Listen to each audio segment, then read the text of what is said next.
नमस्कार। Waves international और waves India के सभी पदाधिकारियों को नमस्कार करते हुए, अपने सभी अग्रजों को विशिष्ट अभिनंदन करते हुए मैं अपने लेख को आरंभ करती हूँ। मेरा विषय है वैश्विक परिप्रेक्ष्य में वैदिक स्थापत्य कला का नवाचार और नव प्रवर्तनीय प्रयोग। मैं प्रोफेसर अंजू सेठ सत्यवती महाविद्यालय में प्रोफेसर हूँ और मैं वेव्स की काउंसिल की भी मेंबर हूँ। और आज मैं अपने इस लेख को जनमानस तक पहुंचाने का प्रयास करूंगी। यह देवी सर्वभूतेषु बुद्धि रूपेण संस्थिता, नमस्तस्यै नमस्तस्यै नमस्तस्यै नमो नमः। ज्ञान का संबंध बुद्धि से है, बुद्धि का संबंध मानवीय चेतना से है और मानवीय चेतना हमेशा ही सजग, सचेत और अलर्ट होकर अनेक प्रकार के नव प्रवर्तनीय और नवाचार प्रयोगों में लगी रहती है।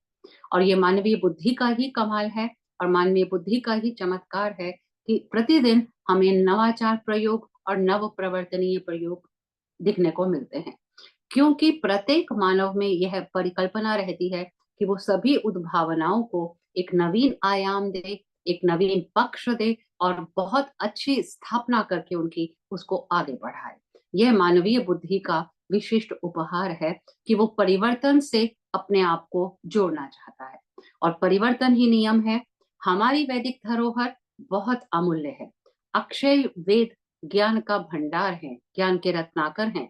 सर्व ज्ञानमयी ही सा कहकर मनु ने इसी तथ्य की उद्घोषणा की है और वेदो अखिलो धर्म मूलम कहकर प्रत्येक ज्ञान विज्ञान की संकल्पना वेदों में निहित होने की उद्घोषणा की गई है। और यह वास्तव में सच है। और हमारी धरोहर की चमक, हमारे ज्ञान की चमक, हमारे विज्ञान की चमक और वेदों में निहित सर्वश्रेष्ठ ज्ञान की चमक हमें आज भी पूरे विश्व पर दिखाई पड़ती है। वो बात और है, हमारी विडंबना रही है कि जो बात विदेश से होकर हमारे पास आती है हम उसको ज्यादा ज्यादा रिकमेंडेशन देते हैं, ज्यादा बात करते हैं। लेकिन हमारे वेद, हमारा वैदिक ज्ञान, हमारे वैदिक ऋषियों का ज्ञान, उनकी तपस्या, उनका अनुभव, उनकी वर्षों की साधना, उसकी चमक हमें प्रत्येक स्थल पर दिखाई देती है। और यही चमक, यही ज्ञान, यही परिदृश्य और यही संकल्पना स्थापत्य कला के माध्यम से भी वैदिक युग से हमें प्राप्त होती है। और वैदिक युग में स्थापत्य कला का जो विविध रश्मियां स्थापित की गई थी, वैदिक ज्ञान की जो परिकल्पनाएं स्थापित की गई थी, जो मौलिक आयाम रखे गए थे, जो मौलिक पक्ष रखे गए थे, वो आज भी विश्व में उतने ही अधिक अनुकरणीय है। और यही कारण है कि भारत पहले विश्व गुरु था और अब विश्व गुरु बनने की कगार पर है, क्योंकि सभी ने वैश्विक परिप्रेक्ष्य में प्रत्येक ज्ञान विज्ञान की संकल्पना को सराहा है और उसको सराहने के साथ साथ अपनाया भी है। और मैं इसका सबसे बड़ा उदाहरण देना चाहूंगी कि आज भी वर्तमान युग में न्यू दिल्ली में पूरी एक एग्जीबिशन लगी हुई है प्रगति मैदान में 8 नवंबर से लेकर 12 नवंबर तक, जो आर्किटेक्चर के हिसाब से है। पूरी एग्जीबिशन प्राचीन आर्किटेक्चर और नवीन आर्किटेक्चर पे है। और उसमें जाकर जो आंखें खुली हमारी, उससे स्पष्ट हुआ कि हमारी प्राचीन धरोहर, हमारे वैदिक ज्ञान, हमारे वेद कहाँ कहाँ तक पहुंचे हुए हैं।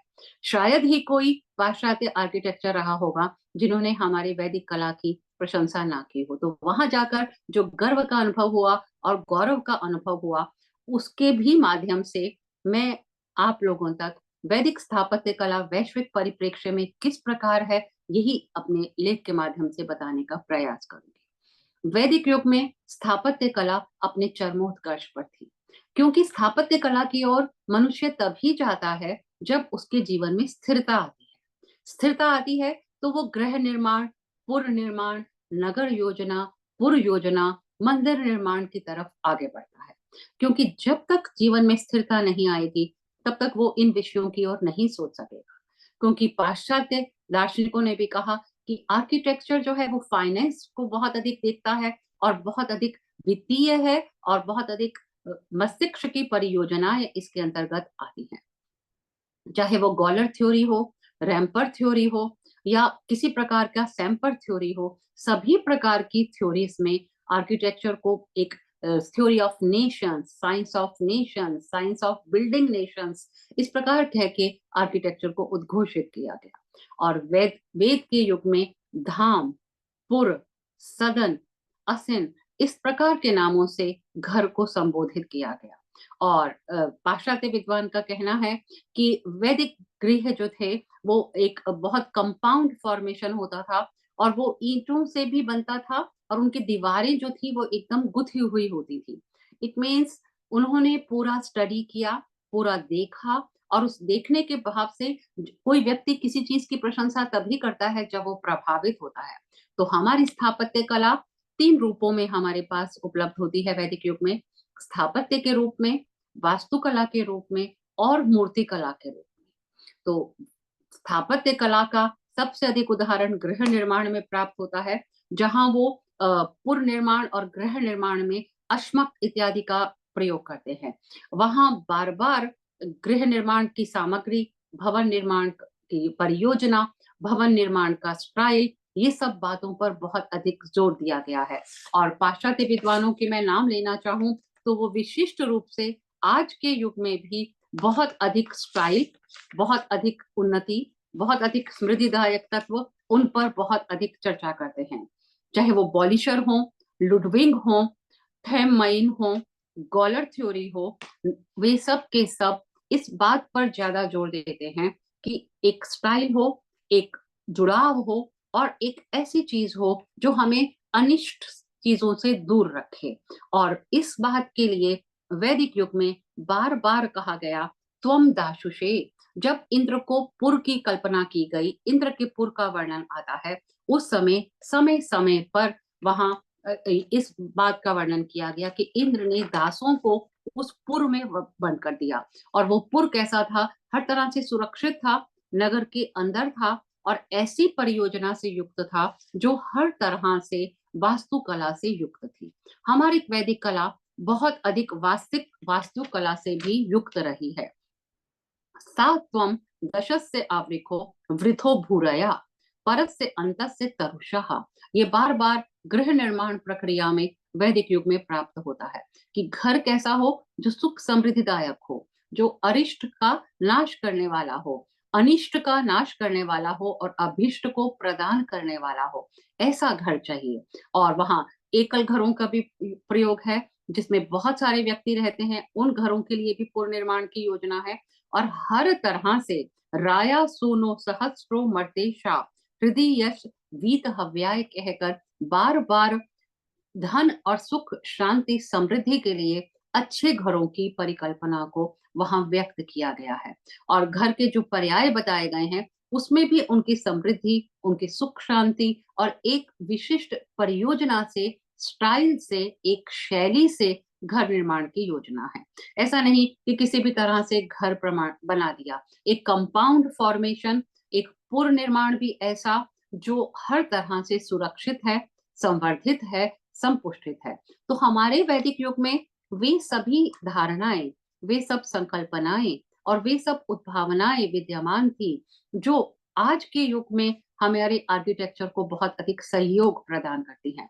आज भी हम घर के लिए यदि देखने जाते हैं या गृह निर्माण करते हैं तो वास्तु संबंधी सभी स्थितियों का हम लोग पालन करना चाहते हैं, सभी नियमों का पालन करना चाहते हैं, क्योंकि कहा जाता है कि घर जीवन में एक ही बार बनता है। और जब एक ही बार बनता है तो वैदिक ऋषियों की उद्भावना के साथ वो ऐसा होना चाहिए जो सभी अमंगल को दूर करने वाला हो, सुमंगल देने वाला हो, और सुख शांति समृद्धि देने वाला हो, और सभी सदस्यों को बहुत अधिक उन्नति देने वाला हो। इसके लिए उन्होंने कहा पूर्ण निर्माण में शतम अश्मयी नाम पुरम इदम इंद्रो व्यास्यत। हर तरह से पूर्व योजना भी ऐसी, नगर निर्माण योजना भी ऐसी, भवन निर्माण योजना भी ऐसी कि हर व्यक्ति सुख शांति और समृद्धि प्राप्त करे। ये वैदिक युग से निकली हुई स्थापत्य संबंधी सभी रश्मियां आज भी संरक्षित हैं, संवर्धित हैं, संपुष्टित हैं, और न केवल भारत में अपितु विश्व के कोने कोने में ये सभी धारणाएं आज भी सुरक्षित हैं। वैदिक युग में जितना अधिक वास्तु का पालन किया गया और जितना अधिक वास्तुशास्त्र के बारे में बताया गया, वैसा अन्यत्र मिलना दुर्लभ है। धीरे धीरे वास्तुकला में बढ़ाव हुआ, वृद्धि हुई, और अधिक ग्रंथों की रचना हुई, लेकिन मूल तत्व तो हमें हर कला के वैदिक युग में प्राप्त होते हैं। वैदिक युग में वास्तु संबंधी इतने नियम प्राप्त होते हैं कि यहाँ तक भी कहा गया कि जिस कारण से तू बंध्या हुई है किसी स्त्री को, मैं उस कारण का नाश करता हूँ। यानी उस घर में यदि वास्तु दोष है तो उन वास्तु दोषों के निवारण के लिए भी पूरे पूरे उपाय प्राप्त किए हुए। जेन बभूवित तान नाशयामी, जेन वंध्या बभूवित तान नाशयामी, कि जिनसे तुम बंध्या हुई हो मैं उन सभी कारणों को दूर करता हूँ। जो वास्तु संबंधी दोष हैं, जो त्रुटियां हैं, उन त्रुटियों को मिटाकर किस प्रकार से व्यक्ति अपने जीवन को निर्विघ्न चला सकता है, इसका पूर्ण विवेचन हमें वैदिक युग में प्राप्त होता है। तो स्थापत्य कला के ये तीन तत्व वहां हमें पूर्ण रूप से प्राप्त होते हैं, चाहे वो घर गृह निर्माण हो, उनका नींव वर्णन हो, उनका भूमि पूजन हो, उनका हर तरह से भूमि दोष निवारण हो, हर प्रकार के तथ्यों का विवेचन अथर्ववेद में, ऋग्वेद में, और अथर्ववेद क्योंकि लौकिक वेद की श्रेणी में आते हैं तो इसमें बहुत अधिक वर्णन हमें ये प्राप्त होते हैं। और इसके अतिरिक्त स्थापत्य कला के साथ साथ मूर्ति कला का भी पूर्ण विवेचन हमें वैदिक युग में प्राप्त होता है। रुद्र की मूर्ति, शिव की मूर्ति और संहारक रूप में शिव की मूर्ति हमें वैदिक युग में प्राप्त होती है, और उसका हर दृष्टि से विवेचन, और मंदिरों की आज के निर्माण में मंदिरों की जो द्राविड़ शैली, बेसिर शैली और इसके अतिरिक्त एक अन्य शैली का प्रयोग हमें मंदिरों में, मंदिर योजना में द्रविड़ शैली, नागर शैली और बेसर शैली मंदिर निर्माण में हमें प्राप्त होती है। कि किसी भी मंदिर का निर्माण करना है तो मुख्य रूप से इन तीन शैलियों का प्रयोग किया जाता है। तो इनके भी दर्शन हमें वैदिक युग में प्राप्त होते हैं। और आज जब हम अयोध्या निर्माण की बात देखते हैं, अयोध्या निर्माण के मंदिर की तरफ देखते हैं, तो हम ये पाते हैं कि वास्तविक रूप में हमारे वैदिक जो युग में जो मंदिर निर्माण में यज्ञशाला, अग्निशाला, गर्भगृह, प्रेक्षा सदन आदि विवेचन प्राप्त होते हैं, उन सभी का पालन किया गया है। किस प्रकार से पुजारी का स्थान होना चाहिए, किस दिशा में होना चाहिए, किस दिशा से पूजा होनी चाहिए, कहाँ कहाँ मूर्ति स्थापना होनी चाहिए, इवन मूर्तियों किस प्रकार से निर्मित होनी चाहिए, उनका आकार प्रकार कितना होना चाहिए, ये जब अब हम नवीन मंदिरों का निर्माण देखते हैं तो हम उसमें विशिष्ट रूप से पाते हैं। और न केवल भारत में, भारत के बाहर के मंदिरों में भी पूरा पूरा वास्तु का ध्यान रखा गया है। और मैं तो ये भी कहना चाहूंगी, चाहे वो पूर्ण निर्माण की योजना हमारी जो वैदिक युग में थी कि सभा भवन केंद्र में होना चाहिए, ऐसा शिक्षा संस्थान शिक्षण के नगर के बाहर होने चाहिए पर्यावरण से युक्त, वो पूरी की पूरी उद्भावना पूर्ण रूप से हमें आज, यदि हम अमेरिका देश के नगर योजना पर दृष्टिपात करते हैं या हम कनाडा देश की नगर योजना पर दृष्टिपात करते हैं, तो क्षमा कीजिएगा मैं वहां गई तो नहीं, लेकिन अध्ययन उपरांत ये स्पष्ट हुआ है कि वास्तव में हमारा व्हाइट हाउस, हमारा पार्लियामेंट हाउस कनाडा का भी, और पूरा कैनबरा की स्ट्रीट इस प्रकार से ही वर्णित है, इसी प्रकार से निर्मित है कि वो वास्तु का पूरा पूरा ध्यान रखा गया है। और वास्तु का ध्यान भी रखा गया है, और ध्यान रखने के अतिरिक्त कहाँ अध्यक्ष का स्थान होना चाहिए, कहाँ उपाध्यक्ष का स्थान होना चाहिए, कहाँ स्पीकर का स्थान होना चाहिए, कहाँ और सदस्यों का ध्यान होना चाहिए, इसमें भी पूरा पूरा वास्तु का ध्यान रखा गया है। उनके भी अपने अपने वास्तुकार हैं, और कुछ वास्तुकारों के नाम भी हमें प्राप्त हुए हैं जो अपने अपने देशों में पूरा वास्तु का विवेचन करते हैं। सभी शिक्षण संस्थाएं, चाहे वो अमेरिका नगर में हो, चाहे वो देश में हो, चाहे वो कनाडा देश में हो, नगर के बाहर पर्यावरण की संरक्षण में, पर्यावरण से संरक्षित होकर शुद्ध वातावरण में विद्यमान है। और यही बात वैदिक युग में कही गई है कि शिक्षण संस्थाएं सारी अच्छी संस्थाएं, और ऐसा होना चाहिए जिससे कि पूरा नगर शांत रहे और पूरे नगर को एक अच्छा पर्यावरण मिले। सारे पर्यावरण के चारों तरफ ऐसा हो कि बहुत अधिक छायादार वृक्ष हो, बहुत अधिक हरियाली हो, जिससे कि तन और मन पर बहुत अच्छा प्रभाव पड़े। क्योंकि कहा जाता है कि यदि हमारा मन खुश है, खुशहाल है, हरियाली से युक्त है, तो हमारी कार्यशैली, कार्य पद्धति बहुत अधिक बढ़ जाती है। और तभी इन्हीं थ्योरियों के माध्यम से, इन्हीं सिद्धांतों के माध्यम से कई पाश्चात्य नागरिक आर्किटेक्ट्स को कहना पड़ा, चाहे वो बॉटीचर थ्योरी हो, सेम्पलर थ्योरी हो, वेगनर इत्यादि हो, कि आर्किटेक्चर एक साइंस ऑफ नेशंस, ये नेशंस की साइंस है, सभी देशों की साइंस है, और ये एक ऐसी विद्या है जो सभी देशों को एक दूसरे से जोड़ती है, ये जोड़ने का काम करती है, और जिसका मूल तत्व, मूल उद्भावना हमें वैदिक युग में प्राप्त होते हैं। वैदिक गृह निर्माण, वैदिक मंदिर निर्माण, क्योंकि मंदिर हमारे आध्यात्मिकता के प्रतीक हैं, और स्थापत्य कला दो रूपों में हमारे समक्ष आती है वैदिक युग में, लौकिक और आध्यात्मिक। लौकिक यदि वो गृह निर्माण इत्यादि में जो व्यक्तियों की सुख सुविधा शांति समृद्धि के लिए है, और आध्यात्मिक मंदिर निर्माण के द्वारा, और त्वष्टा की कल्पना वहां हमें संकल्पना हमें प्राप्त होती है, विश्वकर्मा की संकल्पना हमें प्राप्त होती है, और इस प्रकार वास्तुपति की संकल्पना हमें वहां मंत्र प्राप्त होते हैं, जिसके माध्यम से ये ज्ञात होता है कि उस युग में बहुत अधिक वास्तु को माना जाता था, स्थापत्य कला को माना जाता था, और कहा जाता है कि यदि भवन वास्तु के हिसाब से है और सभी प्रकार के दोषों से मुक्त है, तो उसमें रहने वाले व्यक्तियों का मन मस्तिष्क का बहुत अधिक विकास होगा, वो बहुत आगे बढ़ पाएंगे। और यही जब मैं अमेरिका और कनाडा की बात कर रही हूँ या रशिया की बात कर रही हूँ, तो वो ग्रंथ भी बहुत अधिक हमारे शिल्प रत्न, मानसार, विश्वकर्मा रत्न समुच्चय इत्यादि ग्रंथों के परिकल्पना पर आधारित हैं। ये जगह जगह पर रेफरेंस प्राप्त हैं कि सुवासो, एक ऐसा वास होना चाहिए जिसमें व्यक्ति सुसमृद्ध हो, परिपुष्ट हो, परिसमृद्ध हो, जिससे कि उसकी सारी दोष दूर हो, सारी विकल्पनाएं दूर हों, सारी भ्रांतियां दूर हों, और वो अच्छी तरह से अपने कार्य प्रणाली को कर सके। तो ये स्थापत्य कला एक स्टाइल तब भी था वैदिक युग में, एक कार्य पद्धति थी, एक गृह निर्माण कला थी, एक स्टाइल था, और उसी बात को पाश्चात्यों ने आज भी स्वीकार किया है। तो मुख्य रूप से मैं ये कहना चाहूंगी कि इतने अधिक तथ्य, इतने अधिक मौलिक उद्भावनाएं वैदिक ऋषियों ने हमें प्रदान की, क्योंकि वो पहले ही देख लेते थे कि आगे हमें किस चीज की आवश्यकता है। ऋषयस्तु मंत्र द्रष्टारा न तो करता रहा, वो तो देखने वाले थे, उद्भावक थे, उद्बोधन करने वाले थे। वो ये पता लगा लेते थे कि आगे के युगों में इनकी क्या क्या भविष्यगामी समस्याएं होंगी, उनका निवारण हम वास्तु के माध्यम से, स्थापत्य के माध्यम से, या मूर्तिकला के माध्यम से कैसे दूर कर सकते हैं। और उन सभी सारी अनिष्ट चीजों का नाश करने के लिए उन्होंने वास्तु का निर्माण किया, और हमें स्थापत्य कला के वो नियम प्रदान किए कि कौन सी वस्तु घर में, घर निर्माण में, एक इतना भी अधिक बताया गया है अथर्ववेद में कि कौन सी ईंटें, कौन से पत्थर, गृह निर्माण की कौन कौन सी सामग्री हमें लगानी है, कैसे लगानी है, और कहाँ लगानी है, और भूमि का शोधन कैसे होना है, नींव पूजन कैसे होना है, आगे घर यदि बन जाता है तो घर प्रवेश के क्या नियम है, उसमें किस प्रकार से प्रवेश करना है।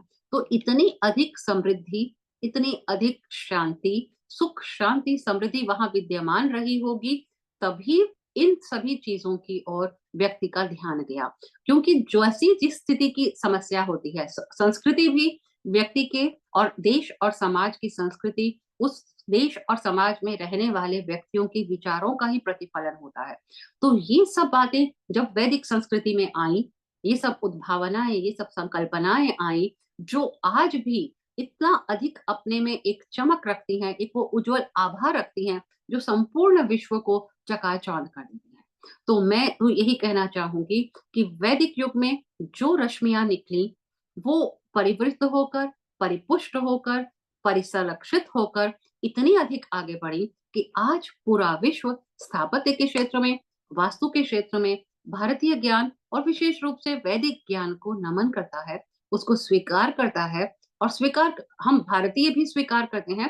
पहले ये संभावना थी कि लोग अपने घरों में वास्तु का ध्यान नहीं रखते थे, लेकिन आज यदि कोई भी व्यक्ति घर खरीदने जाता है या घर में एंटर करना चाहता है, तो वो वास्तु का पूरा पूरा ध्यान रखता हो, चाहे वो अपने आप को कितना ही आधुनिक कह ले, चाहे वो अपने आप को कितना ही अंधविश्वासों से मुक्त कह ले, चाहे वो कितना ही कह ले कि मैं भगवान को नहीं मानता या कुछ, लेकिन वास्तु के नियमों का पालन करते हुए मैंने अपने समक्ष कितने ही लोगों को देखा है जो हर समय ये डंका बजाते हैं कि हम तो भगवान को नहीं मानते, ईश्वर तो कुछ नहीं है, लेकिन वास्तु और अपना घर खरीदते समय वास्तु के सभी नियमों का फॉलो कर रहे हैं। इस डायरेक्शन में होना चाहिए, यहाँ पे खिड़की होनी चाहिए, यहाँ पे मेन डोर होना चाहिए, ये सब चीजें वो लोग फॉलो करते हैं।